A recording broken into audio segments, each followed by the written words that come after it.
That means, like if you talk about UN, right? It depends on what the question on the UN is about and whether you would then need to include a discussion on the League of Nations, right? You understand what I mean? Okay. But with the GATT and WTO, I feel that it is a bit more of the connection between the two entities, right, is actually stronger. Number three, did you notice what I just said? I said entities. Why? Because I cannot refer to GATT and WTO together as organizations because GATT is not an organization. So I don't want to trap myself.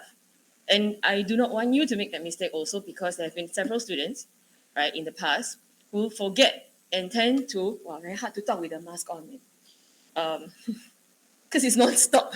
When you're just having a regular conversation, it's slightly different because I'm just going on and on. Okay, anyway.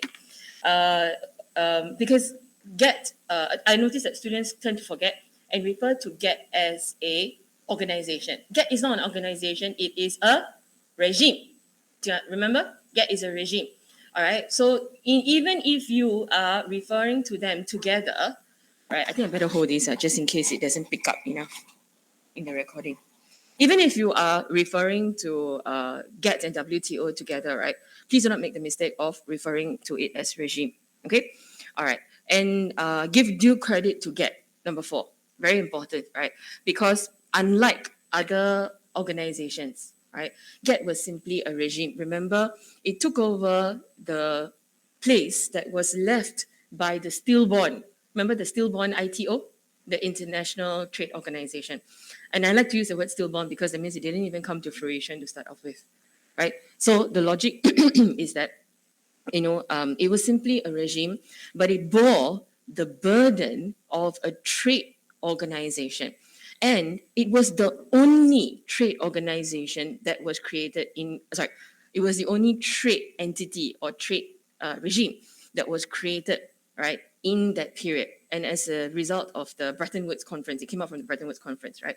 The other two organizations that were born out of the Bretton Woods system was World Bank and IMF. And these two were financial economic organizations, right? In comparison to GATT, which was the only it was supposed to be an organization, right? It was supposed to be ITO, but it was GATT, and that was the only entity that was dedicated to trade, international trade.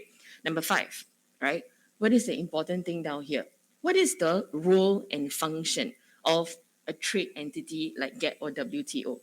The logic is to explain, right? And if you do not explain this, and I see students not explaining this when they discuss WTO even, what you need to explain, right, is the fundamental divide that exists between the developed versus developing states, right? And you have that divide between the global north and the global south, which is problematic, right, to start off with, because you have a scenario where you have the developed states or the global north, right, who are already in an advantageous position, right? And there is already an inequality gap that exists between the global north and the global south, or the developed and the developing.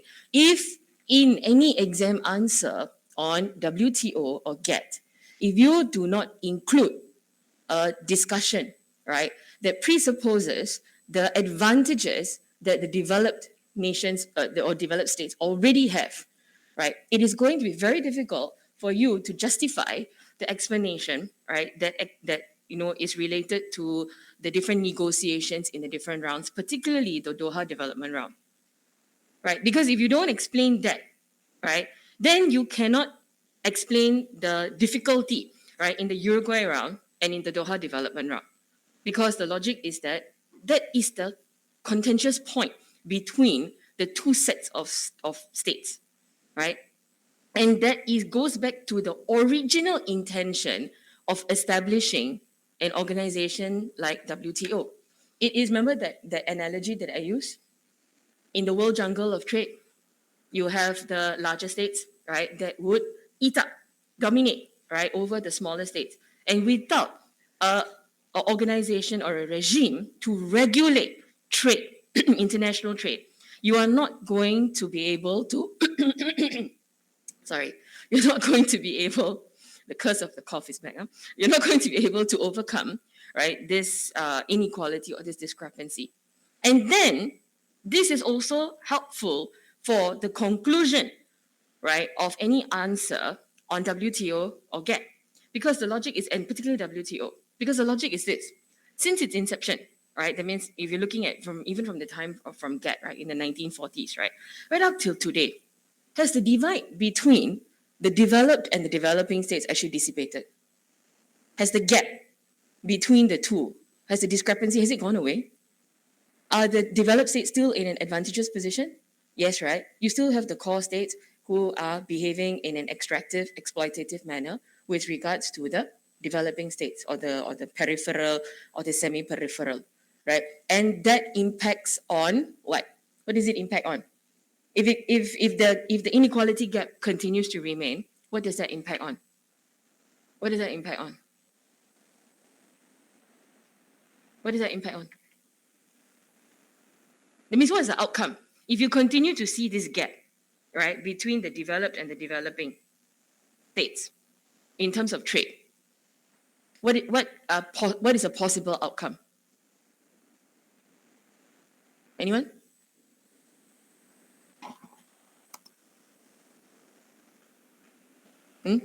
Huh? Okay, it's unfair. All right, so unfair trade terms. Okay, fine. Anything else? One is unfair trade terms. What else? What else do you see? Huh? Okay, the inequality continues to remain in place, which means has the organization fulfilled its goal? No. And why? And whose fault is it that the organization has not fulfilled its goal? The pathology. Remember, we refer to the idea of pathology, right? When there are stumbling blocks, when there's disease of the organization. Whose fault is it? Is it the fault of the organization? Member states, right? Okay, the member states. All right, particularly, is there any member states that you can, attest a bit more blame on? Huh? The developing states? Why? Yeah, okay, you start to see more protectionist policies, which goes against, correct, Ipeng, which goes against the grain of what international trade is about. Vaishnavi, uh, you said something, sorry, I got distracted. Why would the developing states be at to blame?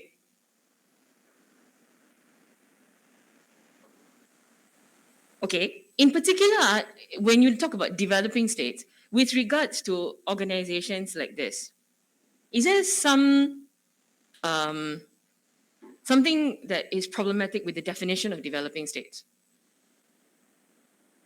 Give me an example of developing state in these organizations. China, India. Is China technically really, really a developing state in the true sense of the word? Correct, right? Okay. So this is where you need to make a nuance also, right? So what you need to acknowledge is that in the intermittent period, that means while all of these rounds are actually occurring, like your Uruguay round, which is 7.5 years, your Doha development round started in 2001. Today is 2021, right? Have they actually resolved? Have they actually resolved a lot of whatever that was on the agenda? No, they haven't. But in that period, right, from the time of your Uruguay round, right, and maybe slightly before that, up to your Doha development round, or maybe up till today, these labels are still being attached to countries like China and India when they have actually changed domestically so much, right?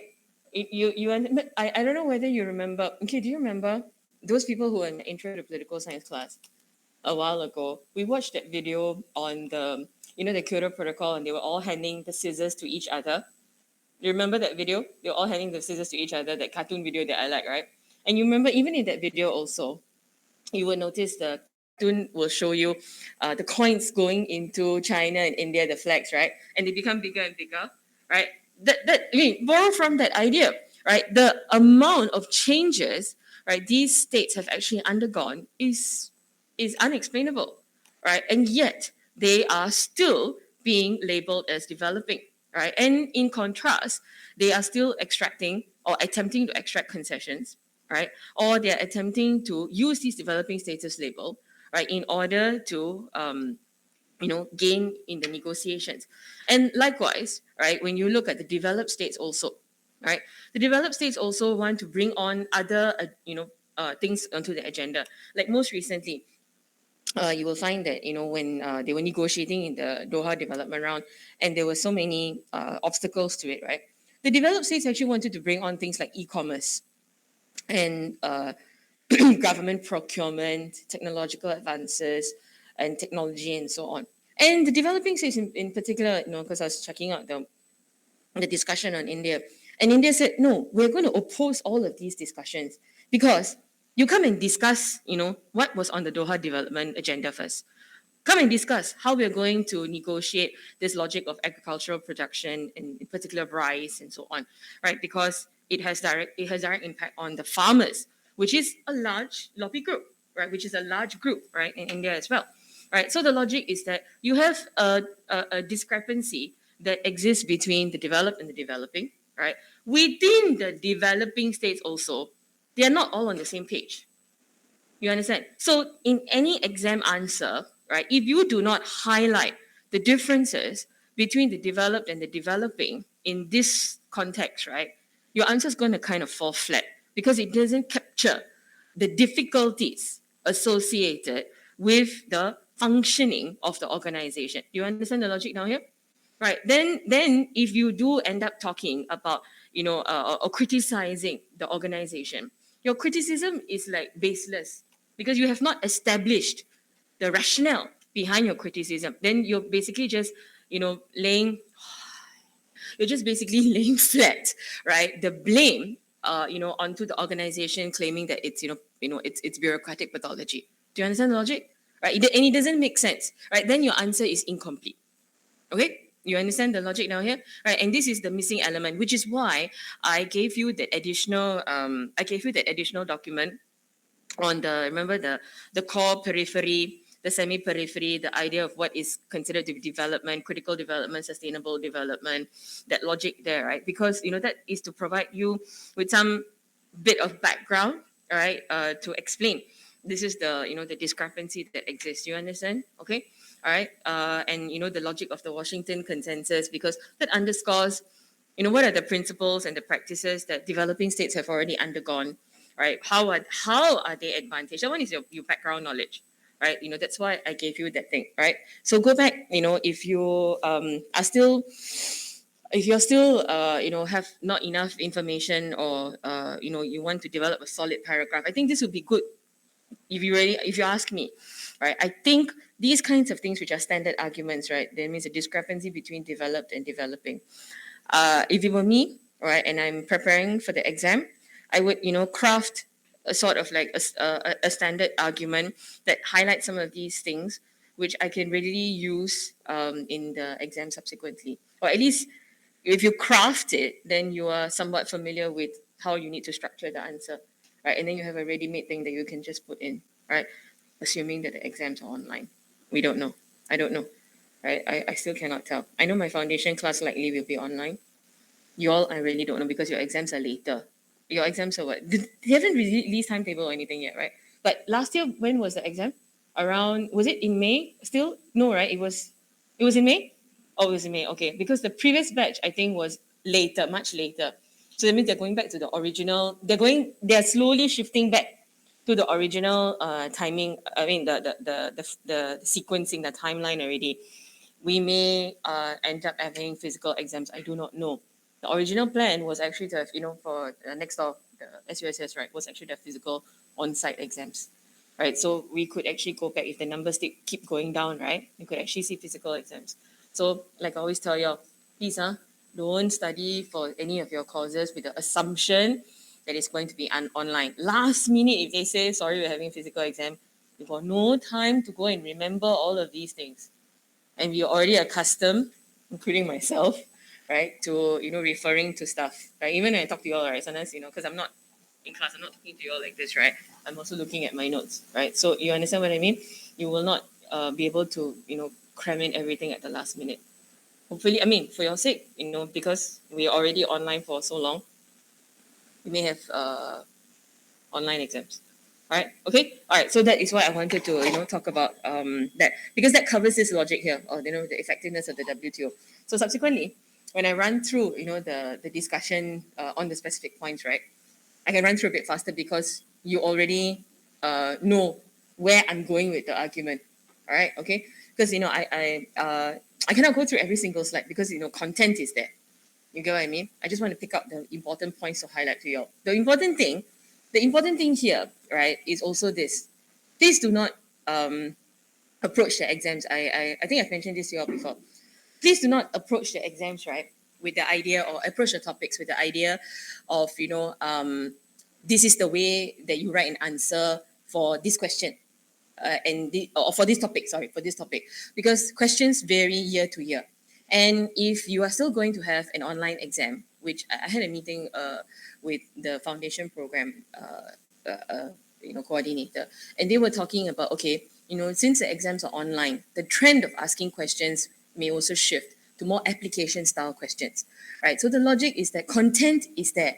I can explain the content to you. I can tell you which pages to read and what the details are. But the logic is that you can have all of these details, but if you do not write an answer that is catered to the nuances of the question, then you will not score well. This is a common problem with this course. When I look at the prelim answers, right, it's very obvious to me, because now we're already in end November, where you got what, like another 2 months. We're already lecture 11 already. We're actually technically halfway there, right? The problem with a lot of people who write answers in this course, they do not write answers that answer the question. They're writing about the topic.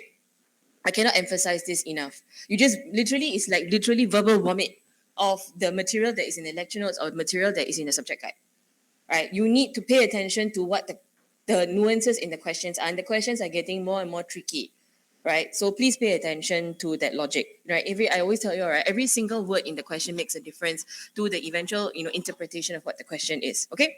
Okay. All right. Okay, so I've got some videos for you down here. I'm not going to watch the video with you all yet. I got one or two that I put in the playlist. We can, watch it later. But I will, I just want to run through the material first. If you've got time later, I'll play the video for you. Please make sure also that you do not have outdated information. Like, say, for example, the head of World Bank, WTO, right, as of March this year, is Ngozi, right? Which she had received endorsement from Biden as well, right? Please do not, because the previous head of WTO had actually stepped down before his time, and then there was another interim person who was in charge, and then Ngozi now has taken over. So please make sure that your information is also not outdated. Very important, right? Say, for example, ICC, the chief prosecutor. Who are these people? If you're going to mention it, right, then you make sure that you've got the correct information. Okay? All right. Also, please get the timeline right. Right? When, was it established and things like that. Okay, so the main aim, like, what we have discussed, under GATT before, right, is really, it's the only, global organization, right, that is a global international organization that is dedicated to the rules of trade between states. Please emphasize, all right, the multilateral angle of the organization. It is in the spirit of global governance. It is in the spirit of multilateralism. Why is this important? Because subsequently, what you see is states going off in little groups, plurilateral groups, bilateral, regional FTAs, or a total shift and engage in mega regionals like the TPP and the CPTT. No, what's that? The CP, the new one, right? The CPTT. Oh, I'm sure what it's called. The new mega regionals. You understand the logic here? So the emphasis on how it is, supposed to be in the spirit of multilateralism, which has subsequently been broken, right? As a result of the member states, right, wanting to accelerate negotiations among themselves because the negotiations are taking such a long time. So it is like it is like a chicken and an egg problem, right? You cannot come to an agreement with each other, and the negotiations take a very long time. As a result of these negotiations taking a very long time, and you not being able to extract the concessions and the outcomes that you want, right? Then it goes back into, say, a case where, okay, I cannot afford, to engage in this multilateral process. I shall, break up into smaller groups with more like-minded states, not only like-minded, but, of similar capacities, right? Similar interests, and then you break up into and engage in plurilateralism, where you have smaller groups, right, that are actually coming together. Right, so you understand the rationale down here. So again, it's another thing that's important when you talk about, when you these are the in your paragraphs after the introduction, when you're laying the foundation, right, of explaining all of these things. These are the inherent characteristics, or you turn it around. These inherent characteristics eventually turn out to be vulnerabilities of the organization.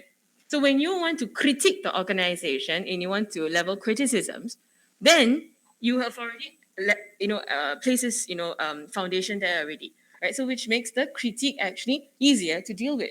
Okay, there's a base, you're not making baseless allegations and so on. Okay, all right. So what you see, at its heart, you have all of these WTO agreements that are negotiated and they are signed. That means that it's in the spirit of multilateralism. The states are not opposed to these agreements. That means anything that is passed, right? There is an agreement, just like the EU. There's always this criticism, right? Like you have got the problem child states like Poland and Hungary and so on, right? Who say that, okay, integration is happening at a too fast a pace.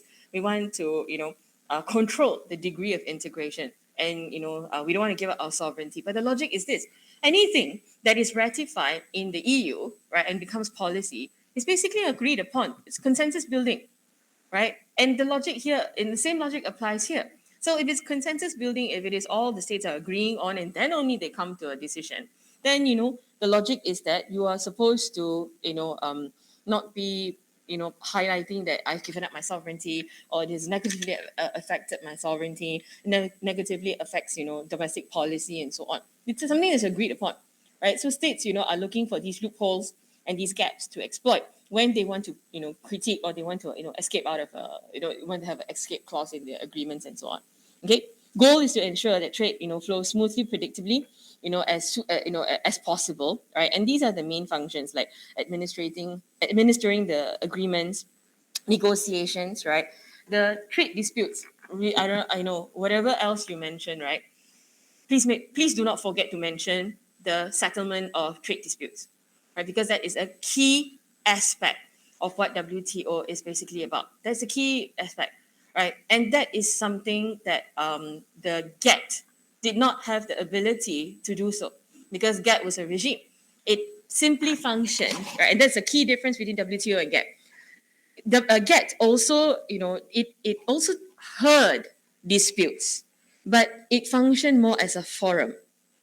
Whereas in the WTO, there is actually a dispute settlement body, the DSB, right? Complete with the court, complete with the appellate, appeals body, the appellate, right? And this one also important to highlight. Why? Because the appellate and the DSB, right, has undergone extreme stresses in the last 3 years, I would say, right, as a result of the US under Trump, right, blocking the appointment of the judges, right? And I've got the details for you, towards the end of the lecture notes. You understand? So the importance of the dispute resolution mechanism is extremely, significant to highlight. So when you talk about the roles and the functions, of course, sometimes you are not. I mean, let's be practical, right? You're not going to be able to mention like word for word all of these, 6, 7, 8 functions, right? So you pick out a few. So several functions, or among others, right? Functions include, and then you have like maybe 3 or 4 that you mentioned. Of the 3 or 4 that you mentioned, please include the dispute resolution mechanism. Understand? You understand the logic? Right? So even when you are summarizing, the point here is this: even when you're summarizing, when you are cutting down, when you are picking out certain things that you want to emphasize, pick out the correct things that you want to emphasize on that you can later capitalize on when you're structuring your arguments. Right? If you don't mention your dispute resolution function down here, how are you going to critique it later? You understand the logic? So this is how you shift, right, from an average answer, an answer that is in the 50s and the early 60s, towards the late 60s and the 70s. If you keep on insisting, right, on like having a basic structure, right, then you cannot differentiate your answer, and make it more outstanding, comparison to another candidate. Okay, all right. Okay, so the aim, right? This one is generic, discussions about what the aim is. It's about creating a system for trade rules. Your logic is to establish that if you have a smooth flowing trade, right, that is considered to be integral to the development of the economic development for states as a whole, right, for both developing and developed states, because that helps to reduce the gap, right, between the developed and the developing. Okay, and the logic is that the emphasis is on making trade easier, because if you say that the goal is for smooth flowing trade, right, that's the rationale down here, right? So you are trying to remove barriers to entry, right? Barriers to entry in the sense that you want to facilitate, good word to use, that you want to facilitate trade, right? So removing obstacles, ensuring that individuals, governments, companies, right, they are well aware of what they can, what they cannot do, what they should and what they shouldn't be doing. Okay, and to the logic is to make rules transparent and predictable. The last point down here, at the heart of the entire system is your agreements, right, that are negotiated and signed by a large majority. That's what I highlighted to you all earlier on, right? The rationale is that there's, it's based on consensus building. And the agreements, what is the basis? Juridical in nature. International law, right? It's bound by the rules, right, of the international trading regime, right? Because if you look at the cause, right, you've got criminal law that is okay, not so much criminal law, but international law, which is at the heart of say for example ICC, ICTY, ICTR, the criminal tribunals for Rwanda, Yugoslavia, and then the International Criminal Court. If you look at and those kind of questions talk about the strengthening of the international legal regime, right? If you talk about organizations like NATO, UN, OSCE, what would those be? Those would be organizations that contribute to the strengthening of the international security regime, right? Financial regime will be IMF, World Bank, right? This one, trade regime, right? So you bring it back to the logic. So this is how you create a tight answer, right? This is the tight answers, right, are the ones that impress the markers. When I mark the prelim papers, right, I say, oh, this is a tight answer. The other one is that everything jumbled all over the place. The points are there, but the logic is missing, right? And it makes it difficult to push, the argument. So essentially, when you look at, all of these agreements, that are negotiated and how they are, lay the ground rules, the legal ground rules for international commerce, right? What you're basically, highlighting is that these agreements, they are designed, right, to bind governments, right, and to keep trade policies within the agreed limits to everybody's benefit. That means all members benefit. This is the goal, the aim. If you look at what comes out of the negotiations, you find that these agreements and these negotiations sometimes, right, are not in that spirit of benefiting all the different members, right? So the discrepancy continues to exist. Okay? All right. So the purpose is to help producers of goods and services, exporters, importers conduct their business. And this is not exporter, importer businesses that belong to developed countries only, developing countries as well. Right? So that is the spirit, that is what the organization is actually about. Okay? All right. This is an area of competence, right? This one, I think you are already, relatively familiar with. Okay, so what policies they can choose. How about how do you go about creating regulation, right? Because it is at the end of the day, about create. It's about being a regulatory body, right? When you talk about regulatory body, right, what are you talking about? What does regulatory body actually mean? What does it actually mean? What does a regulatory body do? We see, the problem is that we like to throw these kinds of words around in our exam answers, right? What does it actually mean? What does a regulatory body do? What are regulations for?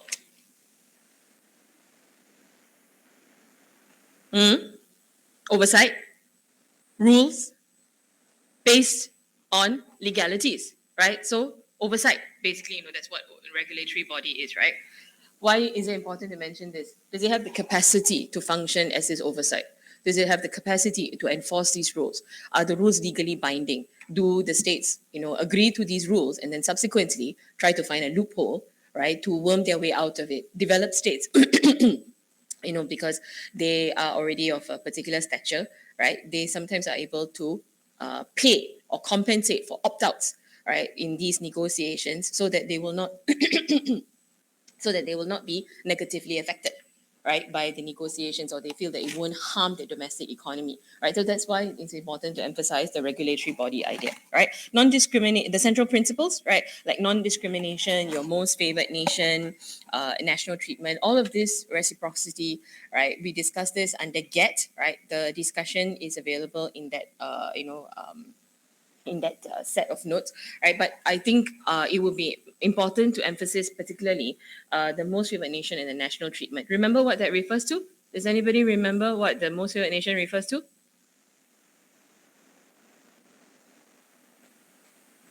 What does most favored nation refer to?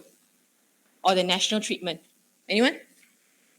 The one with the polo tee in that row there. What's your name? What's your name? Yeah, you. Huh? Chinda. Okay. Now you answer. You always, talk in the chat group right now. Give you a chance to talk in real life, in real time. What is the meaning of the most favored nation? You remember?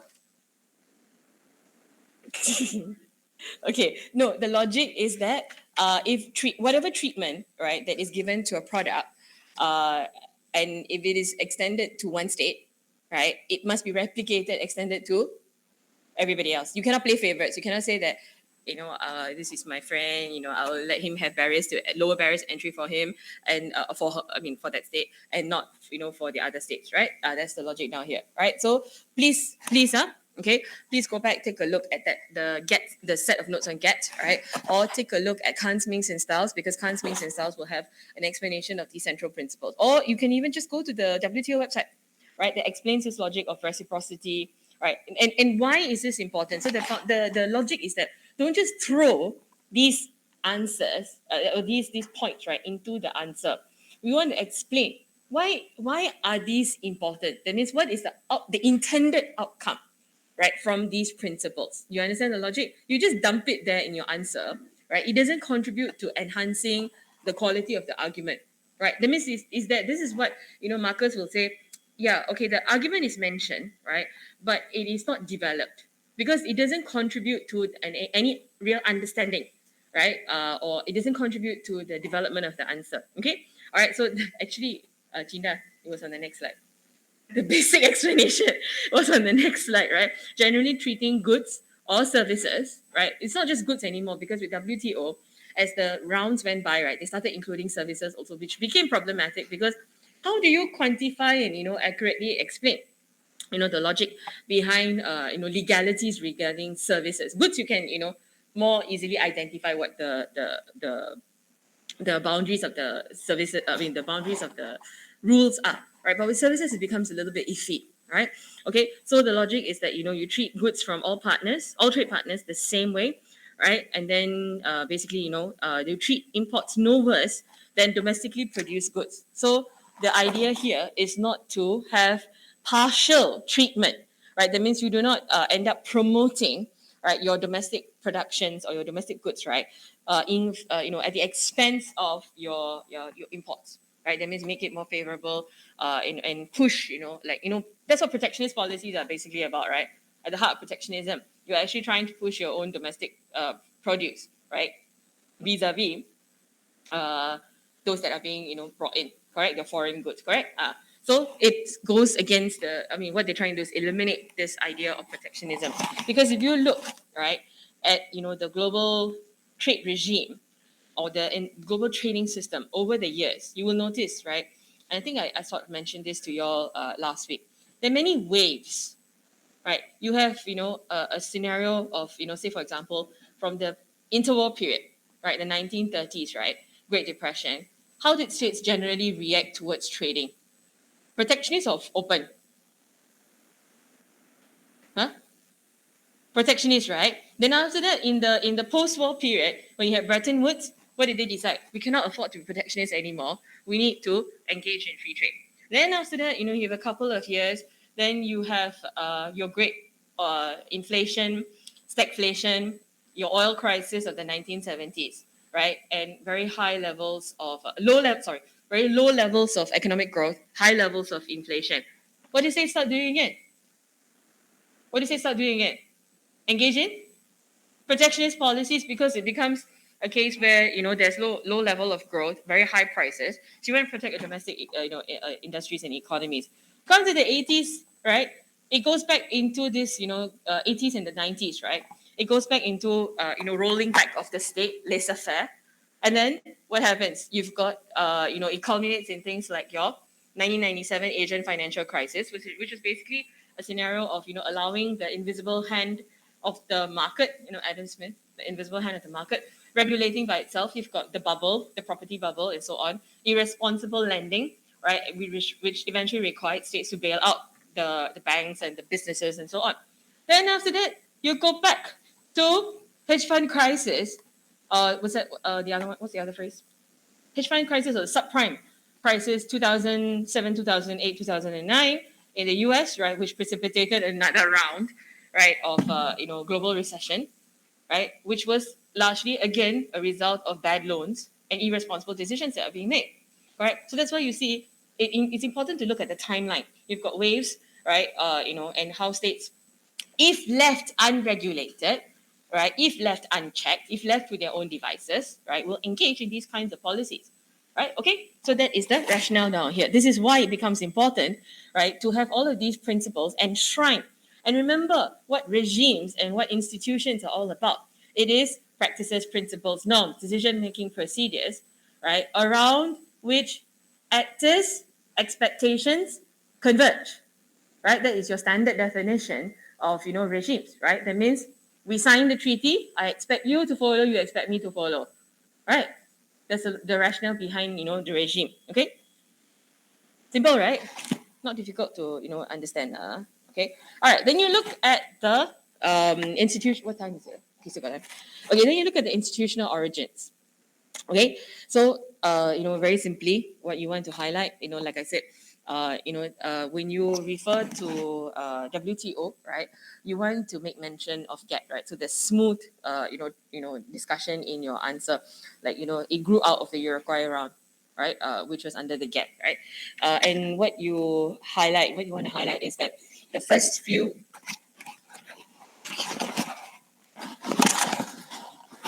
rounds, first few years, right, is still attempting to resolve the issues under the Uruguay round, right?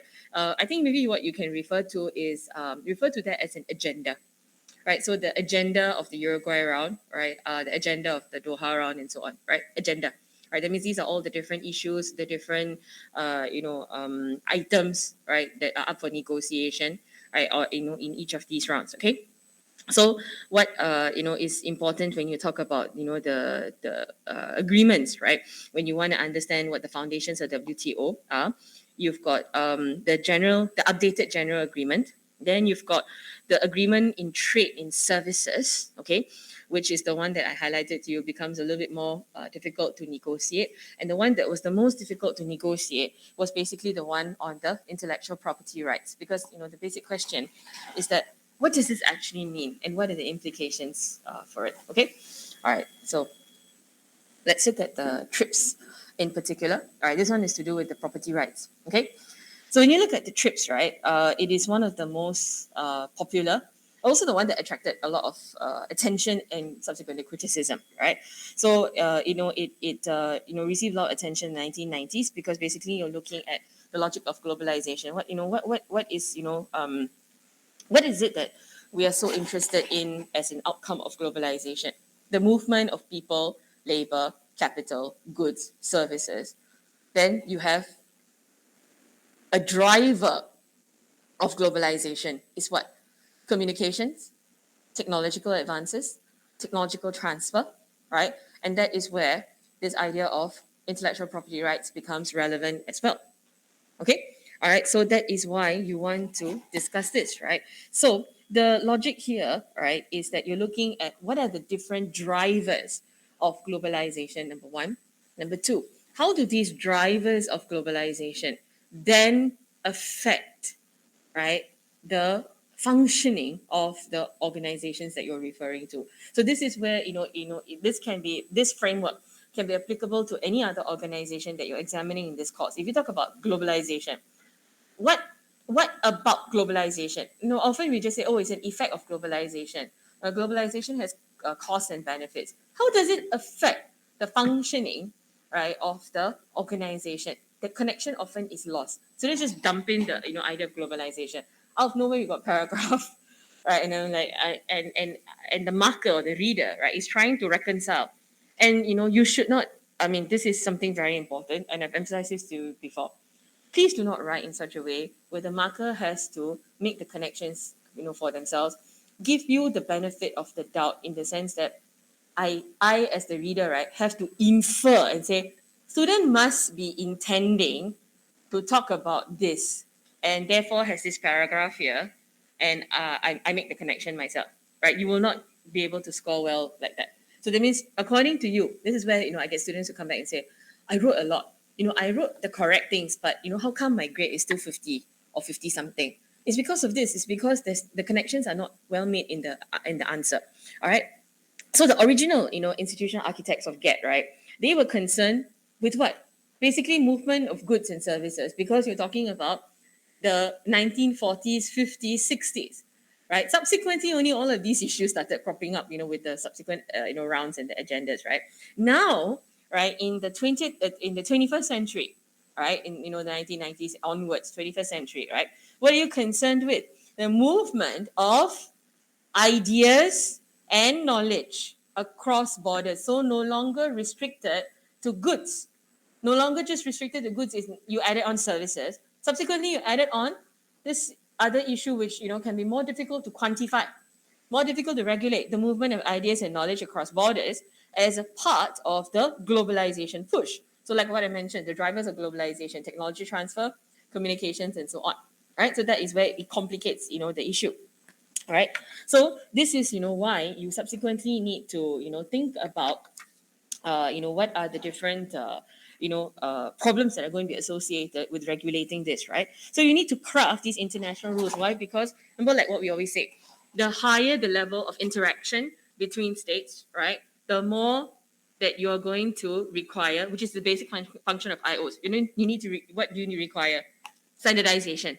You need to have rules, right? You need to have an overarching framework that is going to oversee, regulate interaction, and be able to also address disputes that may arise. You understand? Okay. All right. So now TRIPS. This one is important. The last point after the arrow. TRIPS introduce ground rules about the protection of diverse intellectual property, like trademarks, integrated circuit designs, pharmaceuticals, patents, and so on. Please, if you're including this paragraph, right, explain what TRIPS is about. I have students, who just mention TRIPS and then say it complicates the negotiations. How? What is TRIPS about? How can you say it complicates negotiations if you do not explain what TRIPS is about also? Okay? All right? Okay. So significance, right, is that number one, multilateral. All right. So it doesn't only include developed states. Okay. So it's multilateral in nature. It's a multilateral agreement on intellectual property, right? And it has a lot of impact, right, on the pharmaceutical industry in particular and access to medicines. Why? Why do you think? Okay, yeah, I know it's almost lunch break. I will let you go. Why? Why is that the emphasis on pharmaceuticals and access to medicines? Why is this in particular? Think about this particular line, right, in relation, all right, to the whole logic of what WTO and GATT were about. What is so important about pharmaceuticals and access to medicines? What's the connection?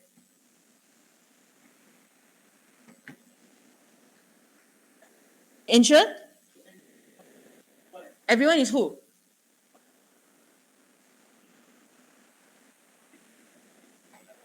undeveloped, developed, developed and developing.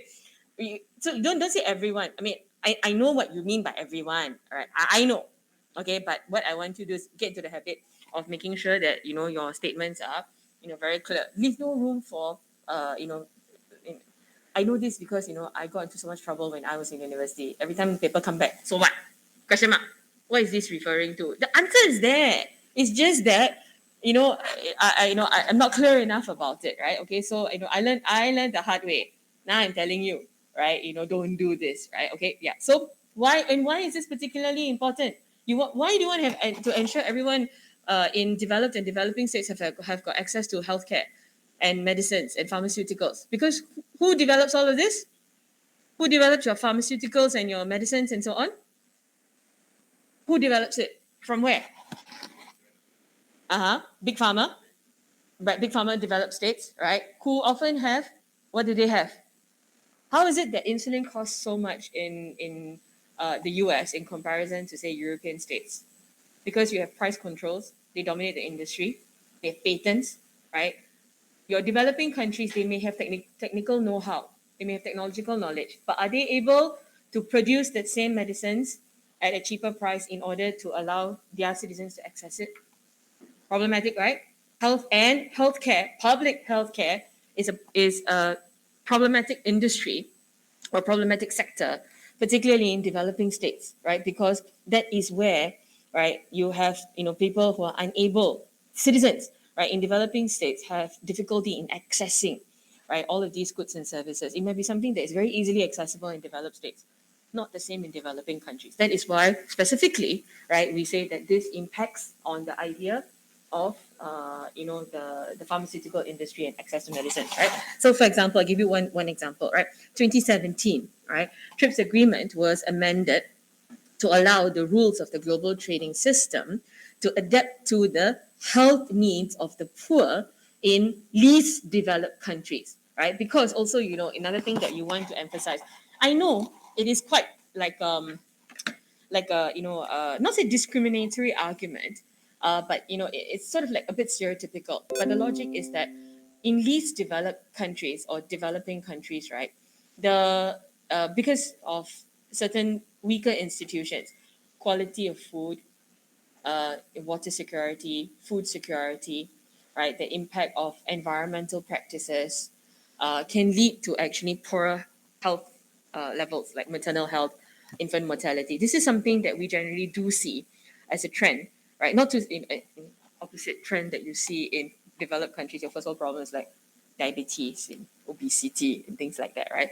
But in your least developed countries, right, you see issues relating to malnutrition, maternal health, right, infant mortality, and so on, or cholera, malaria, right, things like this, right? So like I say, yeah, it is a stereotypical argument to make. It's not to say that these things only occur in developing countries, but maybe you could say that the incidence of occurrence frequency is actually higher, right, and the ability to treat it and the ability for the citizens to have access to these structures is actually lower, right? So incidence of it occurring is higher, ability to access treatment is lower, right? And exacerbated by natural disaster like flooding, and so on. Your poorest countries are the ones that are worst hit, by all of these different issues, right? So in 2017, what did they do? What they did was they allowed an amendment, to benefit the poor in these developing countries. So what you saw was a permanent waiver for export of pharmaceuticals produced by compulsory licensing. This came up from the Doha round, right? And basically what happens is that when you look at the idea of compulsory licensing, right, it allows countries to produce pharmaceuticals without the patent or the consent of the patent owner. So that means, this medicine is available, my country needs it, right? And because my country needs it and it's so expensive to buy the original one that is originally produced from the big pharma and so on, I have an ability, legal ability, right, to reproduce this medicine, right? And if I reproduce it, I can reproduce it at a cheaper price because it's domestically produced. All right, okay, all right. So this allows your country, these least developing countries or your developing countries, to address your national health issues that it otherwise would be unable to. So it's, like, your vaccine productions, for instance. Look at, some of the least developed states today. They're waiting on everybody else to, free up some of the vaccines, right? Which is why WHO has basically said, give your citizens one dose, two dose. What about, all of us are taking the third dose already, but there are whole populations, right, or whole communities in your least developing states with only a portion of them have actually only received the first dose. What about, the rest of the population? Right? And this is, why the vaccine has become a problematic argument because of this discrepancy, right? So what if you, achieve 85%, 90%, of rates of vaccination in your developed countries? You have whole populations and entire continents, right, who are still, lagging behind in, your vaccine rates. Understand?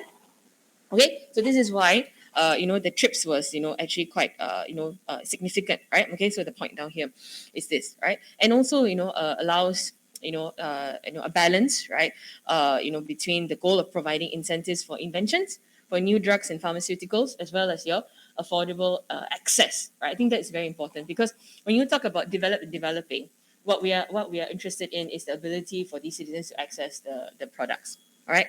Let me just finish the criticism of trips, right? And then I'll let you all go for the lunch break. Okay. All right. So you look at the criticisms of trips, right? The rationale is that it's extremely different from looking at trade liberalization because now you're looking at intellectual property rights, you're looking at patent, you're looking at the ideas of, you're looking at the concept of ideas and and rights relating to who has monopoly over these ideas, right?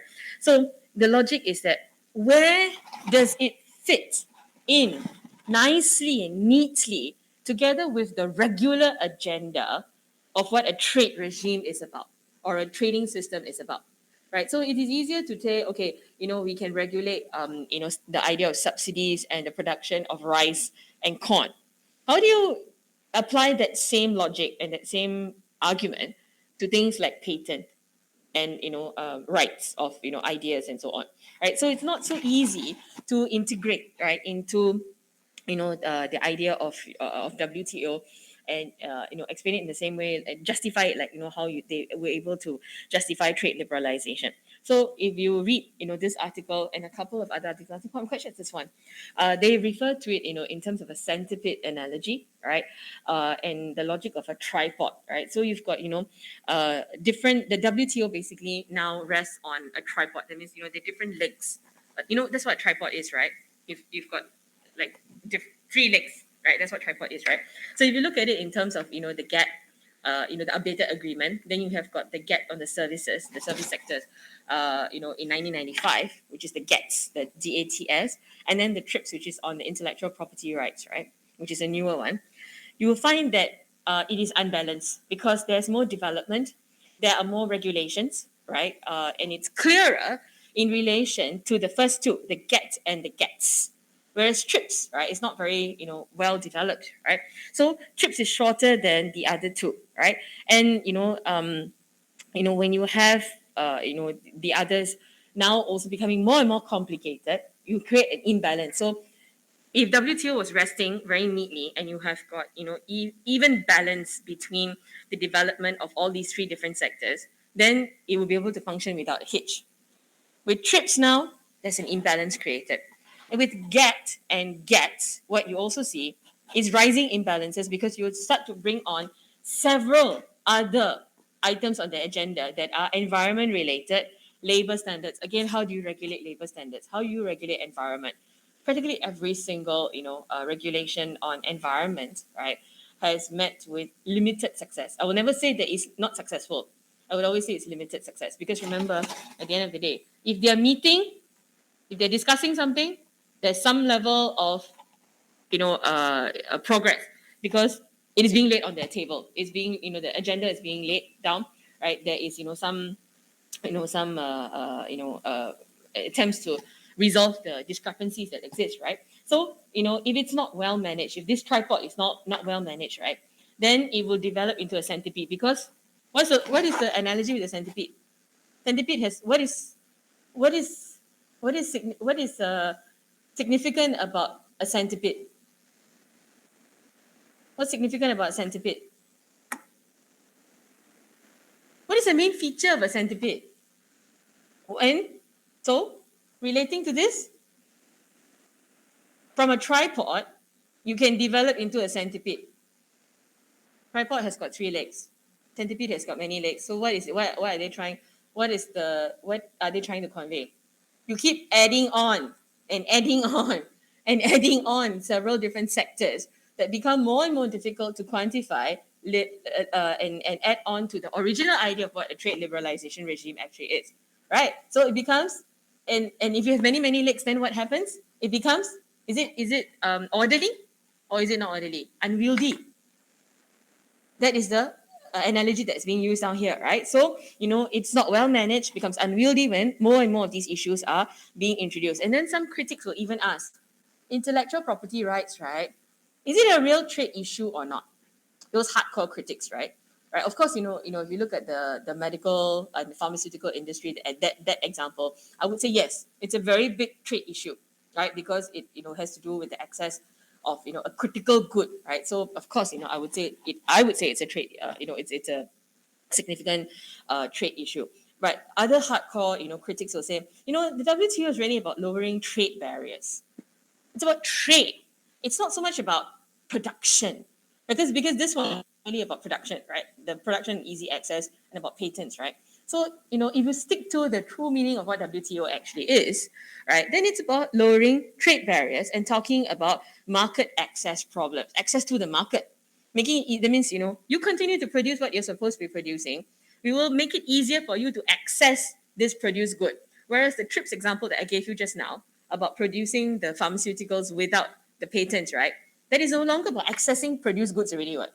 That is about producing your own goods without, referring to the patent owner. Correct? So there is a difference if you think about it. Right? Okay.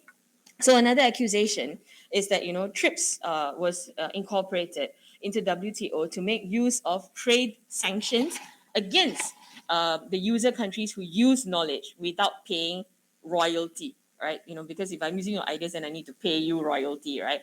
If I don't pay you the royalty, that means I don't compensate you for stealing your ideas or using your ideas, then I will be slapped with sanctions. So that is why they actually introduced TRIPS to start off with.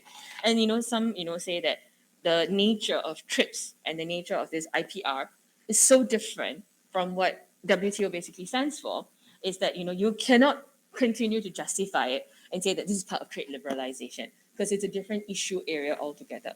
Right? So these are the criticisms of TRIPS. Right? So you need to, if you're going to be discussing this in your exam answer, right, the example that I gave you just now, right, about the consumer compulsory licensing, about countries being allowed to produce pharmaceuticals without the patent or the consent of the patent owner. This was introduced via amendment of the TRIPS in 2017, right? This would be a significant example, right? Okay, all right.